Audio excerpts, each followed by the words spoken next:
Rádio 9 de Julho passa a apresentar o programa Tocando em Frente. Tocando em Frente. Tocando em Frente. Penso que cumprir a vida seja simplesmente compreender a marcha e ir tocando em frente.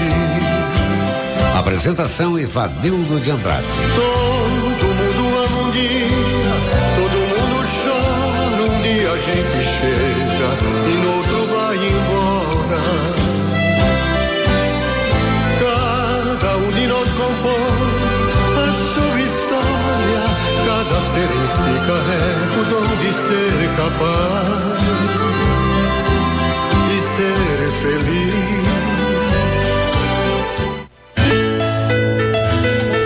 Ouvintes da Rádio 9 de Julho.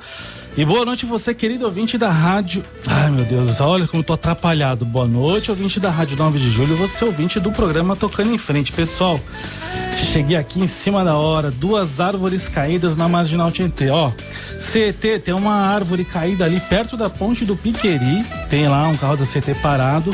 E logo em seguida, ali na entrada pra Freguesia do Ó, ponte Freguesia do Ó, numa das pistas, tem uma outra árvore atrapalhando o trânsito. Então, por favor, né? Choveu em São Paulo é assim, né? As árvores começam a cair. Nós estamos bem, né, pessoal? Aí a prefeitura tomando conta das árvores, né? Pagamos tantos impostos para termos um serviço de péssima qualidade. Essa é a realidade do brasileiro, a realidade de todo cidadão que vive num país que hoje está sendo governado por políticos de quinta categoria. Essa é a minha indignação. E aí atrapalha a nossa vida, atrapalha o nosso dia a dia. E daqui a alguns anos estarão aí de novo na televisão falando um monte de mentira para que a gente possa votar neles e assim por diante, né? Você, como cidadão, tome consciência, acorde, tá? Porque o Brasil está indo pro vinagre graças a esses políticos incompetentes que nós temos e gestores corruptos que só sabem desviar dinheiro, mas fazer o trabalho deles que é bom, nada. E a culpa é da população, né? De repente eu vou falar que a culpa é do povo que não sabe cuidar das árvores que estão na rua, mas enfim. Sessão desabafo hoje um pouquinho e vamos lá. Programa Tocando em Frente, que fala sobre o problema da dependência química, todo sábado aqui na Rádio 9 de Julho, a partir das 7 horas da noite. Hoje, 19 de dezembro de 2015, são 7 horas e 7 minutos, programa ao vivo é assim, né? Não tem como esconder nada, vai acontecendo. Você quer entrar em contato conosco? Poxa vida, faz o seguinte, mande seu WhatsApp para 98371 9681 983719681 DDD 11, tá certo? Ah, eu não consigo ouvir o programa aqui na minha cidade, no meu bairro não pega bem, o sinal da AM é ruim. Ah, não tem problema, faz o seguinte, internet, bastidoresdoradio.com, radiostvs.com, bastidoresdoradio.com, radiostvs.com. Você vai lá, acessa, se tiver o celular, baixa aí esse aplicativo no seu celular, né? Tem lá o TuneIn também. E você pode ouvir também pelo celular, exatamente, com qualidade de som, né? De imagem ainda não, mas em breve a gente quer colocar também a imagem aqui do programa ao vivo para vocês.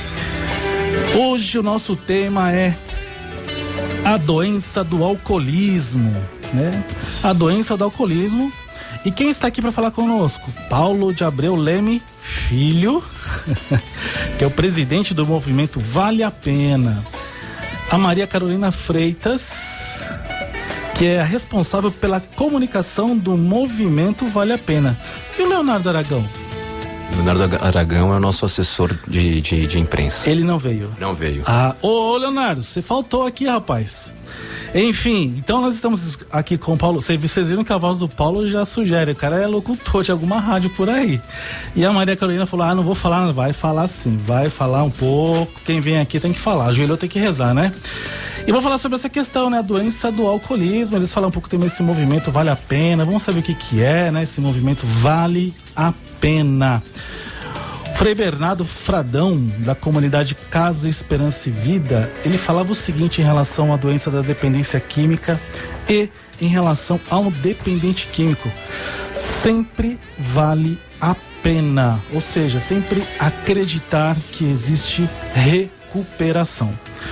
É isso aí. Vamos pro nosso primeiro intervalinho ouvindo a música É Preciso Saber Viver com Titãs.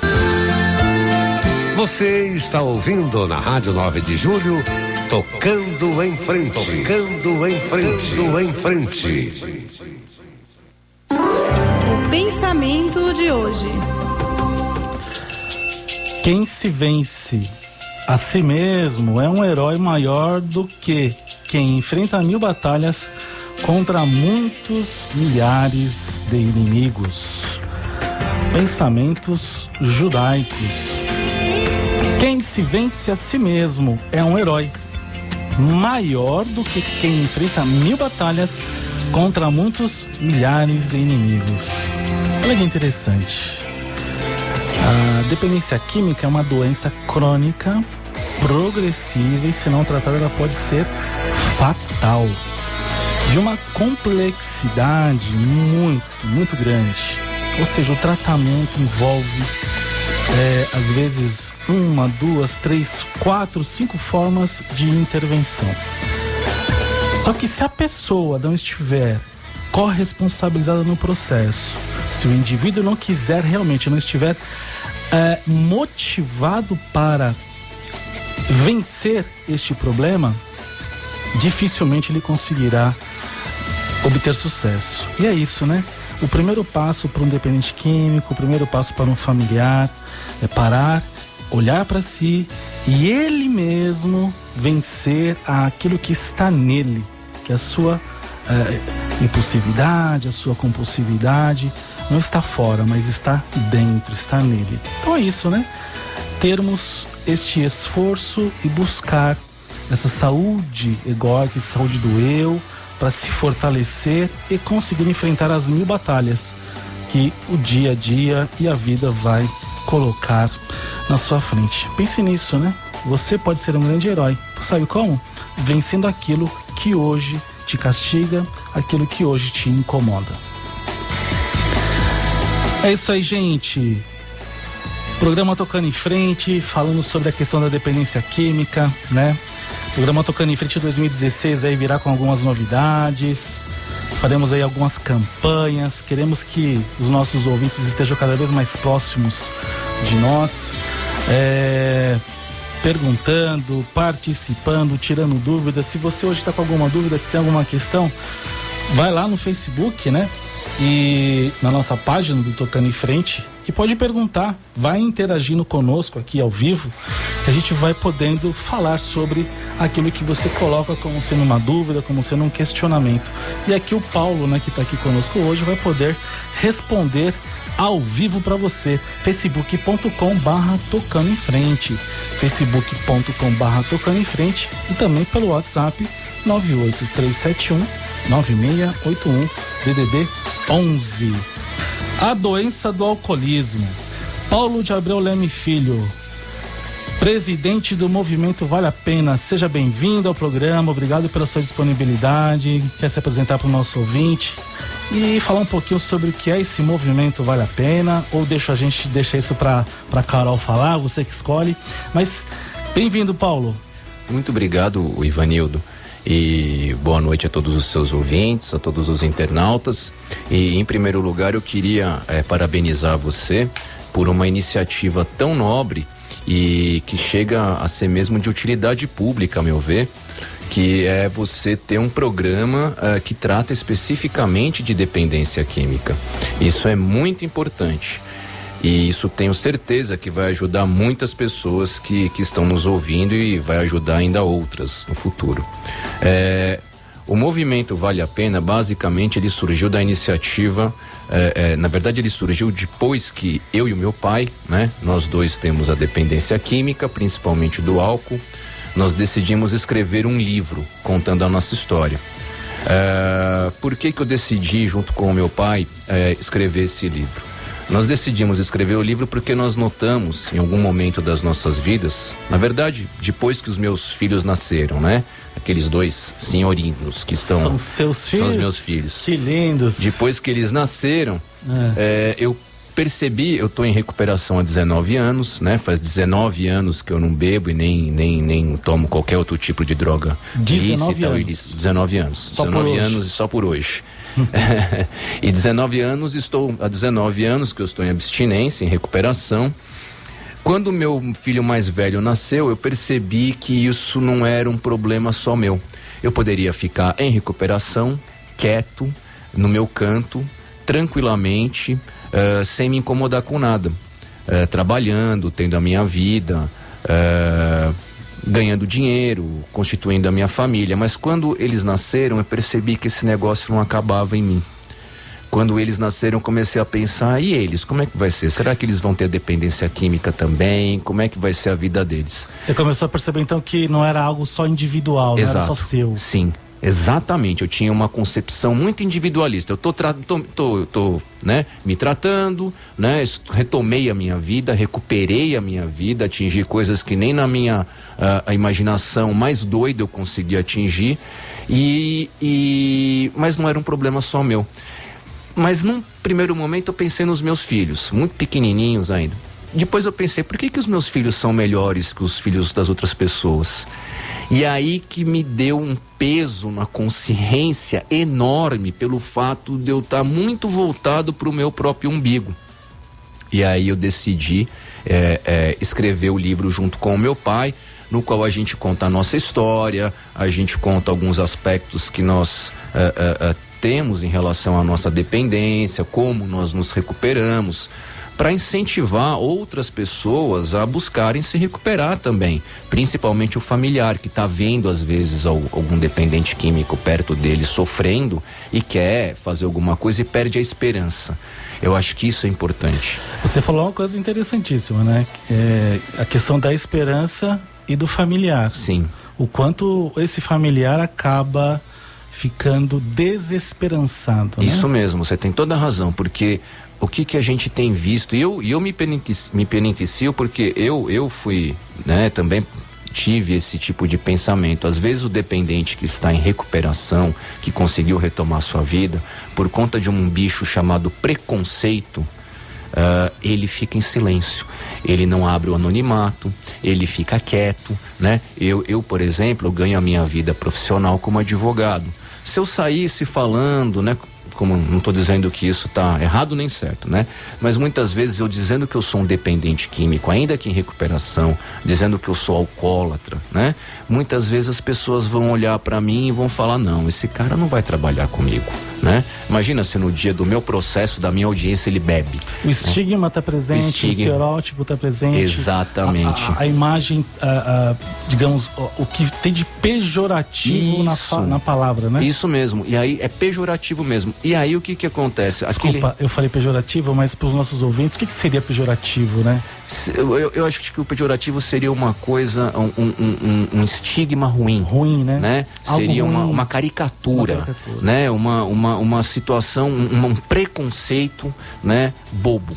Né? Porque a pessoa pode se recuperar. Só que à medida em que a gente fica em silêncio, e acho que o familiar é quem sofre mais, ele fica desesperançado, porque as pessoas que estão em recuperação não falam que estão com medo desse preconceito, com medo de serem taxadas de alcoólatra, de toxicômano, vagabundo, sem vergonha, fraco, irresponsável, fraco.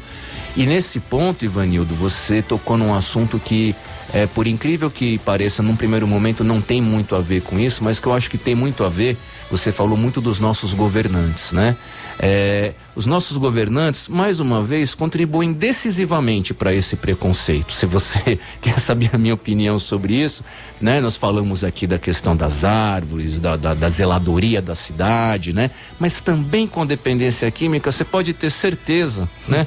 Que muitos deles também fazem vamos ser irônico, entre aspas, esse ótimo serviço, né?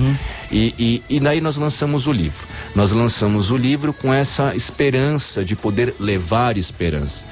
Logo depois que nós lançamos o livro, eu fui convidado, né, para falar em escolas, né? Do nada, as pessoas me ligavam e eu fui gratuitamente. E eu gostei muito de falar para adolescente com os pais juntos. Eu percebi que o adolescente, ele é muito direto, ele é muito franco quando ele pergunta. E só o fato da gente estar debatendo abertamente esse assunto, tanto a dependência química quanto a recuperação, isso já leva a discussão para um nível em que as pessoas podem olhar nos olhos umas das outras e falar a respeito. Porque você começou a fazer aquilo que você estava dizendo antes, né? Em vez de ficar em silêncio, levar este tema para as escolas, né? Chamar os pais para conversar. Isso. Permitir que os adolescentes falem sobre o assunto e questionem. Não existe forma mais educativa de realizar prevenção do que esta. É uma estratégia excelente. E sair um pouco daquela ideia de dar palestras, né? Mas problematizar, conversar, tirar dúvidas, às vezes coisas básicas para você que já tenha uma experiência e que para você é um tanto quanto óbvio, né? Ou seja, é muito claro para você o que deve ser feito inicialmente, mas o quanto os pais, as pessoas realmente estão desinformadas sobre o tema da dependência química. Você tem toda a razão, você tocou num ponto muito interessante. 2, na verdade. Primeiro, que eu acredito muito, e muito cá para nós, eu não sei ainda como é que a dependência química ainda não foi inserida como matéria obrigatória no currículo. Quando eu digo isso, eu digo dar conhecimento, dar esclarecimento. Eu acho que nós passamos do tempo, né, de exigir isso. A segunda coisa que você falou, que é muito interessante também, eu nunca me esqueço de uma coisa que me tocou muito. Eu costumo brincar que eu vivo no planeta alcoolismo. Então eu vou a grupos de autoajuda, eu conheço psiquiatras, conheço psicólogos, eu estou envolvido nesse mundo, né? Eu sempre lembro, mas tem pessoas que às vezes qualquer informaçãozinha já ajuda. Exatamente. Na minha primeira temática nem sempre, porque assim, é meia hora de conversa contando a minha experiência e 1h30, 2 horas de pergunta e resposta, que é a parte mais gostosa. Ou seja, você dá mais tempo para as pessoas do que... Sim, né? É mais gostoso. Mas uma menina, né, eu lembro até hoje, na primeira palestra que eu fiz em Belo Horizonte, ela fez a primeira pergunta, ela falou assim, não foi nem uma pergunta, foi uma afirmativa. Eu não acredito que isso seja uma doença, eu acho que é uma questão de mau caráter. E eu percebi que tinha um rancor nela falando, eu achei que tinha algum familiar, ou o pai, ou a mãe. O fato foi que ao longo da conversa, a última pergunta dela foi, isso depois de 1 hora de conversa, de bate-papo, a última pergunta dela foi: como eu posso ajudar um parente próximo meu? Então assim, ali a gente percebe que mudou completamente a visão de alguém, porque o que para mim era muito óbvio, muito fácil, para aquela família ali pode, né, mudar muito. Então, exatamente. Então Vale a Pena, ele surgiu a partir daí. Agora na internet, com rede social, o que a gente faz? A gente divulga histórias de sucesso. A gente tenta divulgar histórias de recuperação. Exato. Tá. E a Carol que está aqui, falou que não ia conversar conosco, falou, não sei. E você, Carol, como é que é esse trabalho para você? Você quer se apresentar para o pessoal que está nos ouvindo? O que você faz aí no movimento Vale a Pena? Boa noite. Eu trabalho no movimento com a parte da comunicação, na parte das redes sociais aí, do Facebook. O movimento Vale a Pena, ele é um movimento que ele é democrático, ele é aberto a todos. A gente tem como objetivo divulgar as informações todas possíveis para que as pessoas saibam mais o que é a doença, para que elas saibam onde elas podem procurar ajuda, onde elas podem procurar apoio, né? E é um trabalho muito gratificante, né? Porque é um trabalho que a gente se doa, né? A gente aprende muito, porque a gente ouve muitos casos, muitas histórias, pessoas que, enfim, passaram por dificuldades, mas que dizem que vale a pena mesmo tentar, né? Como é que você chegou no movimento Vale a Pena? Eu trabalho com o Paulo desde antes do movimento existir. Quando ele foi lançar o livro, a gente começou a trabalhar juntos. E aí, enfim, o movimento surgiu e eu falei, eu quero participar também e vou continuar. Na verdade, nós queríamos, eu procurei a Carol, né, porque eu queria divulgar o livro, né, e quando eu queria divulgar o livro, eu queria realmente, eu fiz uma coisa que eu levei muito a sério, poder divulgar e levar a mensagem. Então eu contratei a Carol justamente para que isso fosse viável. Agora um parênteses, tá? O livro, ele não tem a menor intenção de obter lucro, ele é deficitário, né? O movimento Vale a Pena é uma coisa gratuita. Aliás, qualquer ouvinte seu que quiser receber um exemplar do livro gratuitamente, ele só entrar em contato com o programa e eu mando gratuitamente ao endereço dele. É mesmo? Vale a pena. Só para você ter uma ideia como foi a história do livro, né? Que bacana. Eu fui a todas as editoras do mercado. Isso é um segundo passo, né? É um 12º passo, sem dúvida. Totalmente, é um 12º passo. Né? É isso mesmo. Quando nós estivemos nas editoras, a resposta parecia que eles tinham combinado entre eles. As respostas eram assim: olha, nós lemos o seu livro e acho que leram mesmo. Ele é bom, não é ruim, o livro não é ruim, né? Porém, tem um detalhe: pra gente não serve, porque não é um livro comercial. Quando a gente colocar na prateleira, a pessoa vai ter vergonha de pegar o livro e levar no caixa, porque aí não vai ler no metrô. Onde está o preconceito aí? Totalmente, né? Você tá falando que é o usuário lá, o cliente. É ele, né? Mas veja só que coisa curiosa, eles falaram isso, né? Nenhum topou bancar, e aí nós mesmos que bancamos a edição. Então esse é um projeto de cabo a rabo deficitário. E já é a segunda edição, pelo visto. Já é a segunda edição. Já é a segunda edição. Não, mas até que a gente vendeu bem, a gente, né, com a ajuda da Carol, a gente conseguiu, né, ter um apoio de divulgação, inclusive, né, o nosso hoje aqui. Vamos contratar a Carol pro programa aqui também. Olha, vai ajudar, viu? Vai valer a pena. Precisamos divulgar mais o programa aqui, mas enfim. Olha que bacana, né, gente? Ó, tá aqui a Carol, já deixamos aí a foto no Facebook da Carol, do Paulo. O Paulo chegou e falou assim: aqui pelo visto você assobia, chupa cana, né? Bate escanteio, vai pra área. Aqui o negócio é assim, né? Redução de custos e maximização ou sei lá se é o contrário, né? Mas enfim, optimizar ao máximo os recursos que nós temos. E vocês veem, né, como é difícil a questão da dependência química, né? Um livro bacana que eu tô olhando assim, uma boa qualidade, uma história de vida interessante, melhor do que alguns lixos que escrevem sobre dependência química por aí. Eu vou ler este livro para também fazer minha crítica sobre ele. Mas é isso, é um livro que está aí para servir, né? Para levar esperança. Vale a pena, né? Você mesmo investir na recuperação do seu dependente químico. Pessoal, são 7h32. Vamos fazer um pequeno intervalo. E na sequência nós vamos voltar, porque é o seguinte, Paulo, o Miguel Tortorelli, que é o nosso assíduo ouvinte, vice-presidente lá do Amor Exigente, ele mandou uma perguntinha. Puxa, que legal, que honra, porque o Miguel Tortorelli eu não conheço pessoalmente, eu conheço por e-mails e de amigos em comum.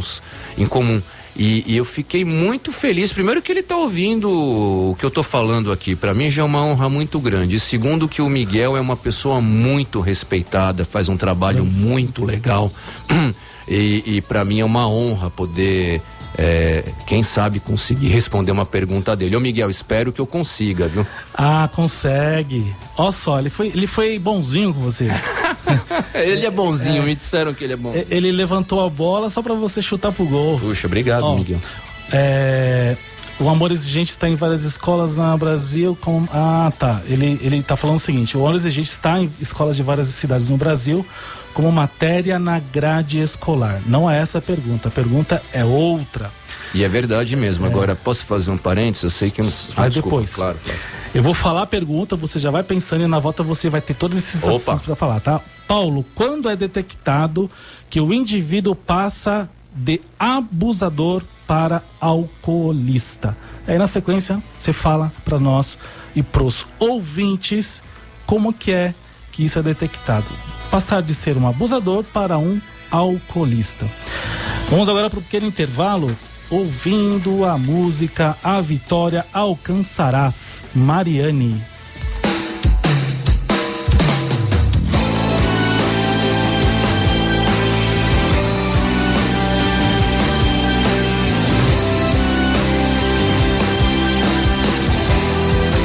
Rádio 9 de Julho, católica.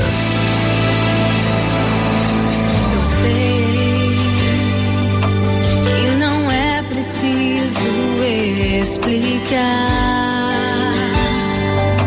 pois posso ver no teu olhar o sofrimento do teu coração. Eu sei que um sentimento de solidão invadiu teu ser. Decepções apagaram a esperança que te fazia acreditar. Então chega de sofrer, dê um basta nesta dor. Confia no Senhor e a vitória alcançarás. Vinde beber das águas do trono de Deus e Ele te saciará. Se cansado estás, não tens mais força pra lutar. Vinde, Ele te aliviará e te fortalecerá.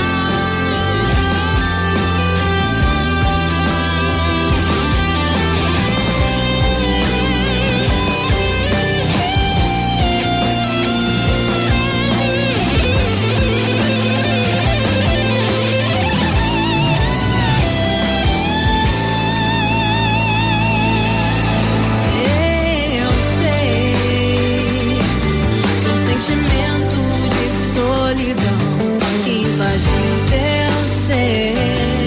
Decepções apagaram a esperança que te fazia acreditar. Então chega de sofrer, dê um basta nesta dor. Confia no Senhor e a vitória alcançarás. Vinde beber das águas do trono de Deus e Ele te saciará. Se cansado estás, não tens mais força pra lutar. Vinde, Ele te aliviará e te fortalecerá. A vitória alcançará.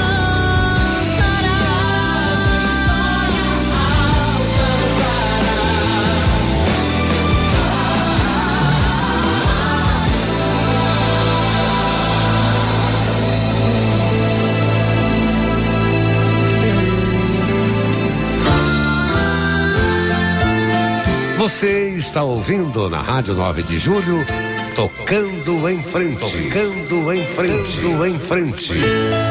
7h48. Terminamos o último bloco, né, com uma perguntinha do senhor Miguel Tortorelli. Como detecta-se, ou como se percebe que a pessoa está deixando de ser um abusador e se tornando um alcoolista, Paulo? Olha, em primeiro lugar, só pra gente fazer uma justa homenagem, uma justa observação ao Amor Exigente. O Amor Exigente, de uma forma pioneira também, tem um programa de prevenção. Eu acredito que não sou expert no assunto, mas me parece que é mais do que prevenção ao uso de álcool e drogas, chamado PQV, que é Programa de Qualidade de Vida, que algumas escolas já adotam. Eu fico muito espantado com o fato disso não ser uma coisa obrigatória. Seria muito bom, né, para os nossos gestores, como você bem observou, olharem com um pouco mais de atenção para esse programa que diz respeito à educação. Isso é fundamental e para mim é uma grande contribuição, dentre muitas outras, mas é uma grande contribuição do Amor Exigente. Com relação à questão da pergunta propriamente do Miguel Tortorelli, eu acho assim, né? E aí é uma opinião pessoal minha. O dependente químico, é aquele que, principalmente aquele que usa o álcool, né? É aquele que usa a droga e causa problemas para si e para outros. E mesmo causando problemas, ele insiste. Ele é um grande, vamos dizer assim, um grande insistente. Ele é um grande batalhador da própria dependência. Ele usa o álcool, ele faz uma besteira, ele bate um carro e continua usando. Ele tem uma disposição convicta e resoluta de continuar usando apesar dos problemas que acontecem. Isso, para mim, já seria uma característica muito grande já do dependente. Ele tem problemas e continua usando, ele não para, ele aumenta até, né? Mas o grande termômetro para definir isso geralmente é o familiar. O dependente, ele não percebe, ele minimiza, ele acha que não, que é uma fase da vida. Como é que o familiar pode perceber isso? A família geralmente ela sabe, ela percebe essa insistência. O problema é aonde buscar ajuda. Porque quando a família começa a perceber, a coisa complica de uma maneira tal que ela fica desamparada. Normalmente é tarde demais. Tarde demais assim, né? Já quando a doença está instalada. Já está instalada, né? Por isso que a questão seria essa. Antes de chegar na doença especificamente. Eu acho que a prevenção através da educação, que nem a gente falou do programa do Amor Exigente, seria o ideal. Porque isso permitiria, à medida em que as pessoas vão conversando, vão combatendo o preconceito e vão aprendendo isso na escola obrigatoriamente, tá? Não estamos dizendo de uma atividade que um abnegado implantou um programa numa escola, não. Estou dizendo de uma forma obrigatória. Se não tiver isso, não funciona a escola, né? Isso sim pode ajudar a família e quem sabe, né? Ajudar até a própria pessoa que tem a dependência a detectar ou se preocupar um pouquinho antes ou um pouco antes a ponto de minimizar os prejuízos, ou seja, para antes. Quanta gente perdeu tanta coisa e se tivesse mais informação antes, poderia ter uma nova vida muito mais cedo do que, né, acabou tendo. Então eu acho que isso seria uma coisa fundamental, a prevenção mesmo.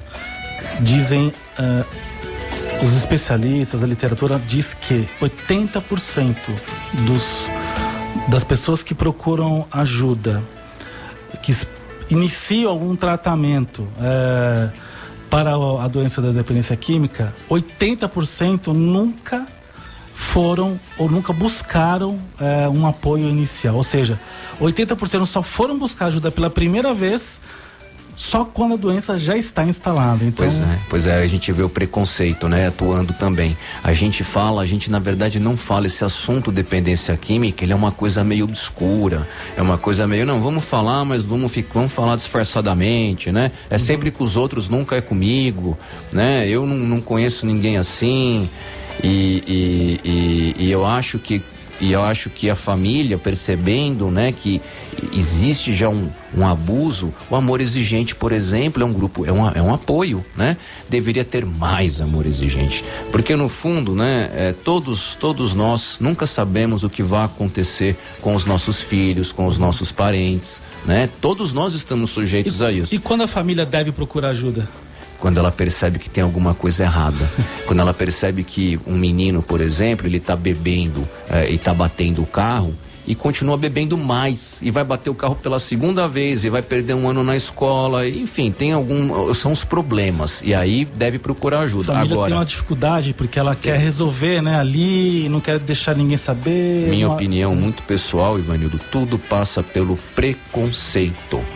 Tudo passa por isso, o preconceito, né? Você quer ver um exemplo muito pequenininho, muito bobo? O nosso governo, ele é muito bom para comunicar algumas coisas. Quer ver? Em termos de dependência química e de alcoolismo principalmente, o que o governo faz? Tem uma frasezinha que ele comunica muito bem para todos nós, que é assim, ó: beba com moderação. Maravilha, todo mundo sabe, né? Então tem duas proposições aí. Primeiro, beba. É verdade, já tá dizendo pra beber, né? Tá beber. Segundo, com moderação.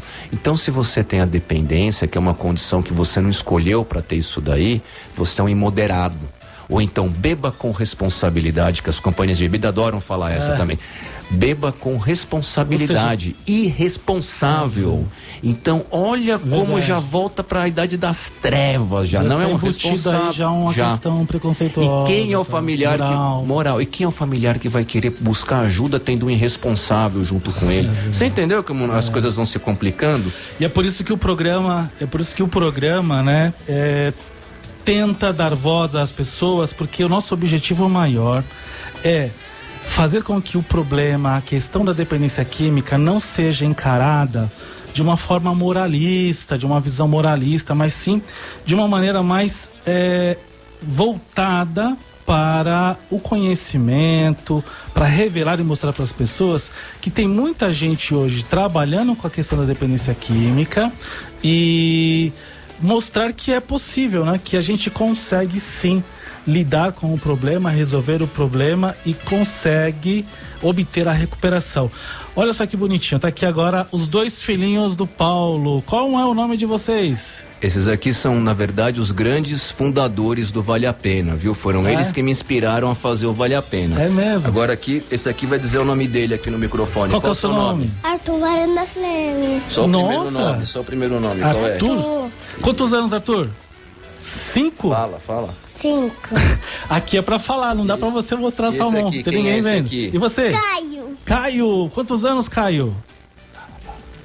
Quantos anos? Fala quanto? Fala, tem que falar no microfone. 3, 4 anos.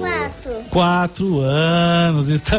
Obrigado. Eles são os que, como você falou, os fundadores? Os fundadores e inspiradores do Vale a Pena, porque eu só decidi escrever o livro e depois fazer o Vale a Pena quando eles nasceram, depois que eles nasceram. Se não fossem eles, eu não teria percebido, né, a minha obrigação de ajudar e de levar a palavra a quem precisa. E hoje você é um pai aí, cuidador, que já faz a prevenção dentro de casa. Já sabe. Eles são pequenos ainda, mas eles entendem que tem alguma coisa, né, a mais, né, e vai ser bom porque em casa mesmo a gente vai poder conversar bastante. Eu acho que isso é o mais importante, é o respeito e a honestidade. Perfeito. E a sua esposa tá lá fora? Tá lá fora também. Como é o nome dela? Gláucia. Gláucia tá lá fora só olhando, né? Gláucia, parabéns pelos filhos, pelo marido, uma ótima família, né? Que bom. A Carol também tá aqui. A Carol vai falar pra gente, né? Pra onde o pessoal tem que ligar para obter o livro gratuitamente, né, Carol? Quem tiver interessado em receber o livro, pode mandar aqui uma mensagem para vocês, ligar aqui na rádio, deixar o contato, ou se preferir, também pode mandar um e-mail pra gente diretamente pro e-mail contato@movimentovaleapena.org. contato@movimentovaleapena.org. E aí passa pra gente o nome, o endereço direitinho, que a gente envia para vocês um exemplar do livro. Olha que bacana, pessoal. O e-mail é contato@movimentovaleapena.org. Já está aqui também no site no Facebook do programa Tocando em Frente. Mas se você tiver dificuldade, não conseguiu anotar, ligue na rádio durante a semana, tá? E você vai conseguir falar com a nossa produtora Sandra Catalano. 3932.600. 3932.600. Fale com a Sandra, deixe o seu nome e ela passa o contato aqui para Carol, pro Paulo, pro Movimento Vale a Pena. Pessoal, são 7h58. Estamos já chegando no finalzinho do nosso programa. Queria que vocês deixassem alguma mensagem, alguma fala, sei lá, o que vocês quiserem deixar aqui como informação. Eu queria mais uma vez agradecer muito a oportunidade de estar aqui com você, parabenizar o seu pioneirismo nesse programa e transmitir a todos a mensagem de que sempre vale a pena. O Miguel Tortorelli está falando assim: qual a mensagem do Vale a Pena para os pais? É a mensagem para os pais que vale a pena. É justamente essa mensagem. O dependente químico, ele é recuperável. Ele pode se transformar num cidadão muito melhor, muito produtivo, e através disso a gente vai descobrir uma nova pessoa que vai às vezes até surpreender a gente depois que ela entra em recuperação. E existe a recuperação, isso que eu acho que é importante frisar. É possível, é totalmente possível. E a família é muito importante que ela se informe, procure apoio, como no Amor Exigente, por exemplo, né? Para que ajude o dependente. É totalmente possível e vale a pena. Carol? Eu quero deixar aqui um recado para todo mundo. Quem quiser, o Movimento Vale a Pena é gratuito. Ele participa das coisas gratuitamente. Então, a gente participa de palestras, reuniões. Quem tiver interesse, quiser a nossa ajuda, o que a gente puder fazer, a gente vai até vocês. É só entrar em contato que a gente participa. Qual o contato? Pelo e-mail também, contato@movimentovaleapena.org. O telefone? Peguei. Nós ainda não temos A gente não tem o telefone. Deixa o telefone da rádio, 3932-1600, ligue pra cá e leve esse pessoal pra trabalhar lá. Leve pra escola, leve pro... Gente, ambientes de trabalho, escolas, associações, nós precisamos levar informação a todos os cantos e tirar este estigma, mudar este paradigma, transformar esta visão tão negativa, tão pejorativa, tão ruim em algo menos agressivo, tão preconceituoso, né? É uma doença como qualquer outra. Sim, tá na hora de falar um pouco também a verdade mesmo, porque, né, é uma doença e a pessoa pode se recuperar. Exato. Eu acho que isso é muito importante, a gente poder acabar com o preconceito. Aliás, o preconceito sempre é ruim, né? Na dependência química ele mata. Olha que beleza, hein? Preconceito é sempre ruim. Na dependência química ele mata. Perfeito, uma frase bem forte. E é isso, gente. Vamos deixar aqui então esses contatos para que vocês possam abusar do Movimento Vale a Pena no bom sentido, né? No sentido de levar realmente esperança. Eu quero desejar a todos vocês um ótimo Natal, dia 24, agora nessa ceia, um momento de nascimento, né? Vamos renascer e vamos aproveitar este Natal para estarmos em harmonia. E você que está em recuperação, cuidado, os momentos de festas são muito complicados, né? Não vá de espumante, não vá cair na tentação, sobriedade acima de tudo, só por hoje, evite sempre o primeiro gole. Fique agora com o programa Cidadania e Meio Ambiente com a jornalista Cleide Barbosa e em seguida com o programa Caravela do Fado com o padre Armênio Nogueira. Até sábado que vem, uma boa noite, um ótimo Natal a todos vocês. É preciso amor pra poder pulsar, é preciso paz pra poder sorrir, é preciso chuva para florir. Rádio 9 de Julho apresentou o programa Tocando em Frente. Tocando em Frente. Tocando em Frente. Penso que cumprir a vida seja simplesmente compreender, amar,